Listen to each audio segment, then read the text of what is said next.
Assalamu alaikum students, class 9th, commerce group, and I'm your teacher Mrs. Ibati, general science.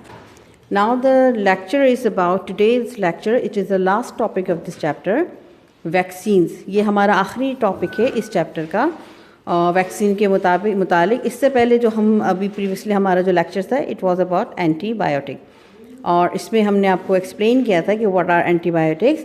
तो antibiotics दोबारा से मैं एक review कर रही हूँ आपके लिए कि एंटीबायोटिक्स क्या होते हैं। ये ऐसी मेडिसिन होती हैं जो कि बहुत सारी wide range of disease causing bacteria और वायरस, यानी ऐसे माइक्रो ऑर्गेनिज्म जो हमें बीमार करते हैं उन्हें ख़त्म कर देता है, उन्हें मार देता है। ठीक है, आपने सुना होगा जब आपको बहुत ज़्यादा कोई इन्फेक्शन हो जाए, बुखार हो जाए, गले का इन्फेक्शन हो जाए, तो डॉक्टर आपको क्या देता है? एंटीबायोटिक देता है, जैसे ऑगमेंटन है, एमोक्सिल है, स्ट्रेप्टोमाइसिन है।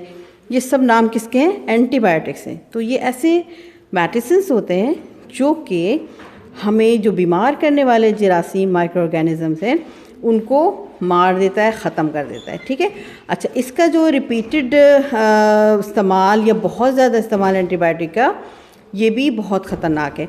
ऐसा नहीं होना चाहिए। इससे क्या होता है कि वो बैक्टीरिया जो कि पहले तो हमारे एंटीबायोटिक से मर रहे होते हैं, वो फिर अपने अंदर एक रेजिस्टेंस बना लेते हैं, एक मुज़ाहमत बना लेते हैं, और फिर क्या होता है कि वो फिर एंटीबायोटिक उनके लिए बेकार हो जाता है, वो उससे मरते नहीं हैं। आपने अक्सर देखा होगा कि ऐसे पेशेंट जिनको बार बार बीमार होते हैं, तो डॉक्टर जब एंटीबायोटिक देता है तो फिर एक वक्त आता है कि वो एंटीबायोटिक उनके अंदर काम नहीं करता, फिर डॉक्टर एंटीबायोटिक चेंज कर देता है, बदल देता है, दूसरी दवाई देता है। तो ये किस वजह से? क्योंकि उसकी रिपीटेड एप्लीकेशन हुई, बार बार उसने उस एंटीबायोटिक को यूज़ किया, इस्तेमाल किया, जिसकी वजह से वो बैक्टीरिया उन्होंने अपने अंदर उस मखसूस एंटीबायोटिक के ख़िलाफ़ मुज़ाहमत पैदा कर ली, और अब वो उससे नहीं मर रहे, तो डॉक्टर फिर दूसरी एंटीबायोटिक से उसको किल करने की कोशिश करता है।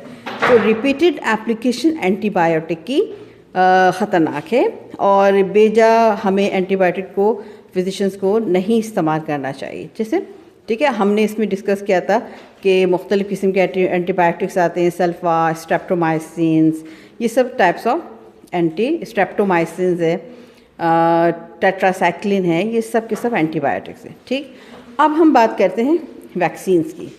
वैक्सीन्स आपने आजकल बहुत ज़्यादा नाम सुन रहे हैं कि कोरोना के ख़िलाफ़ वैक्सीन्स दरियाफ़्त हो गई है, कोरोना के ख़िलाफ़ वैक्सीन्स का इस्तेमाल करना है कि नहीं करना है। तो वैक्सीन्स होता क्या है, बेसिकली क्या चीज़ है ये? लेकिन वैक्सीन एक्चुअली एक ऐसा सब्सटेंस होता है कि जो कि जिस्म के अंदर, ह्यूमन बॉडी के जिस्म के अंदर जाकर उस मखसूस बीमारी के ख़िलाफ़ मुज़ाहमत पैदा करता है। यानी कि हम अगर कभी एक्सपोज हो गए उस वायरस से, जो कि सपोज़ हम कोरोना की एग्ज़ाम्पल लेते हैं कि अगर हमने कोरोना की वैक्सीनेशन करवा ली, तो अगर हम कोरोना के वायरस से एक्सपोज हो गए, यानी हमारे कांटेक्ट में आ गए कोरोना के वायरस से, तो अगर वो हमारे जिस्म के अंदर दाखिल भी हो गया वो वायरस, तो वो हमें बीमार नहीं कर पाएगा। क्यों?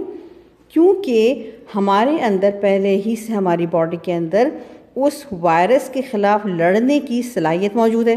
तो वो क्या करेगा? उस इन्वेडर को मार देगा, ख़त्म कर देगा, वायरस को किल कर देगा।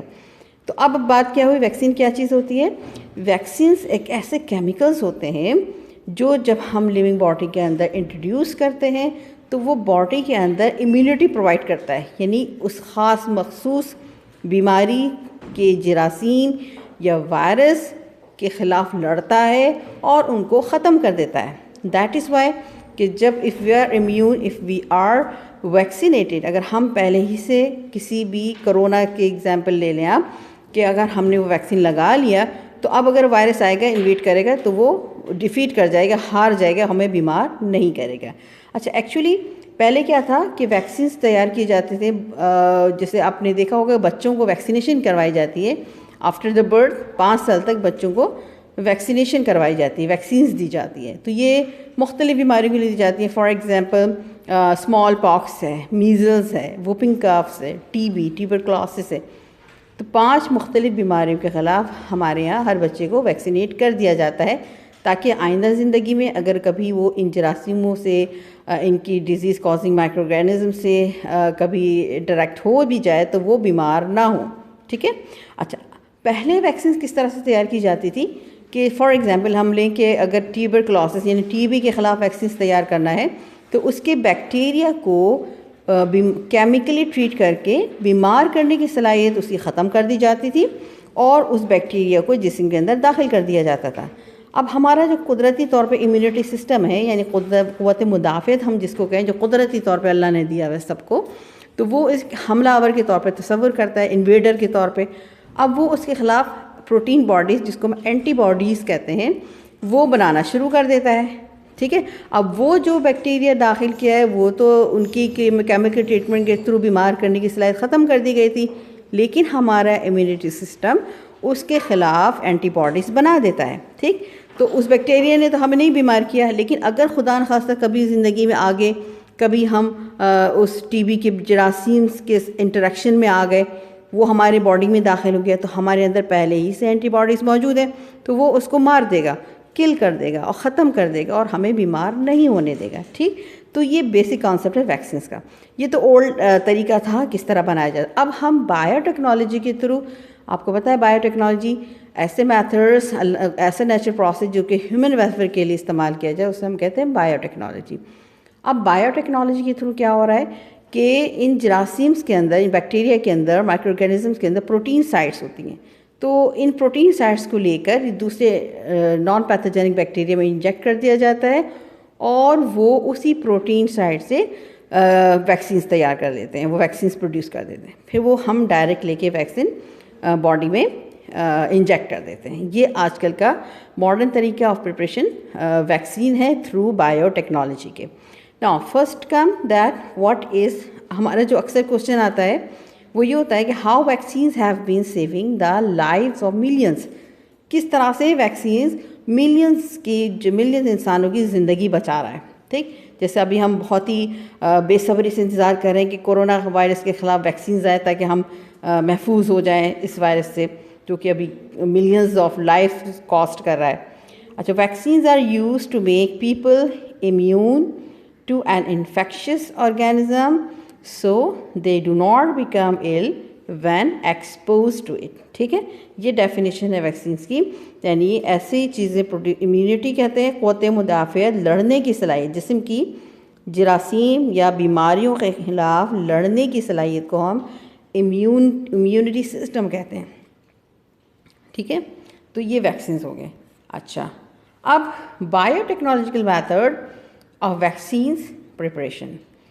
Bacteria and viruses have many surface proteins, मैंने आपको बताया था कि इनकी सरफेस पे सरफेस प्रोटीन्स होती हैं which are capable of producing vaccines when bio engineered bacteria produce many copies of the surface protein. यानी कि बायो इंजीनियर्ड बैक्टीरिया क्या होता है, ऐसा बैक्टीरिया जिसमें हमने ये जीन्स इंजेक्ट कर दी जो कि ये वाला प्रोटीन प्रिपेयर करेगा, जो वैक्सीन्स बनाएगा, ठीक है।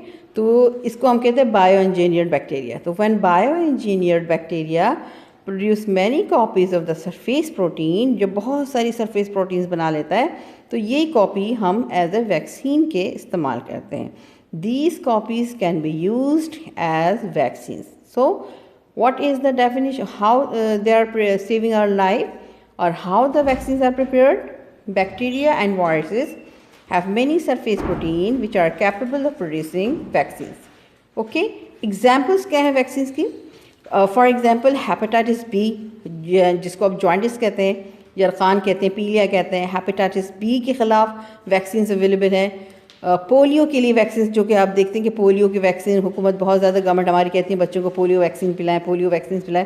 तो पोलियो एक ऐसा डिजीज़ है जिसमें बच्चों की टांगें मफलूज हो जाती हैं और वो माजूर हो जाते हैं, तो पोलियो के ख़िलाफ़ भी बच्चों को वैक्सीनेशन किया जाता है।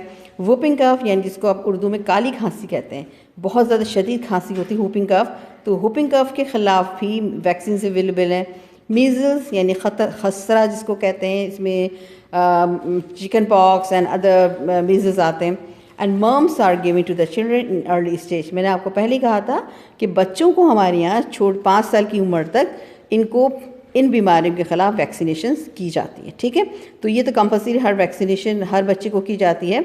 इसके अलावा मुख्तलिफ़ औक़ात में जब स्प्रेडिंग डिजीज़ होती है, एपिडेमिक होता है, जैसे आजकल एंडेमिक है, तो उसके लिए भी वैक्सीन्स अवेलेबल होती हैं।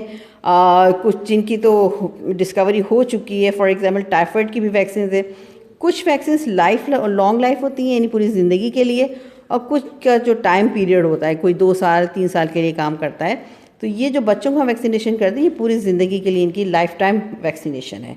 ठीक है, उसके अलावा बाकी मुख्तलिफ इनका टाइम पीरियड होता है कि कौन सी वैक्सीन किस हद तक काम करती है। ठीक है, तो today's topic vaccine is completed. अब आप क्या करेंगे कि रजिस्टर पे तमाम क्वेश्चंस उतारेंगे, उसको रजिस्टर पे उसके आंसर्स लिखेंगे, और आपका डे होता है बुध वाले दिन। तो आपकी क्लास में से कोई बच्चा नहीं आता, ना रजिस्टर लेकर आता है, ना आप लोग अपने होम शीट्स वर्कशीट्स लेने आते हैं। तो आपका वेडनेसडे का दिन है, विज़िट क्या करें स्कूल और अपने काम को चेक करवाएं। ओके, थैंक यू, अल्लाह हाफ़िज़।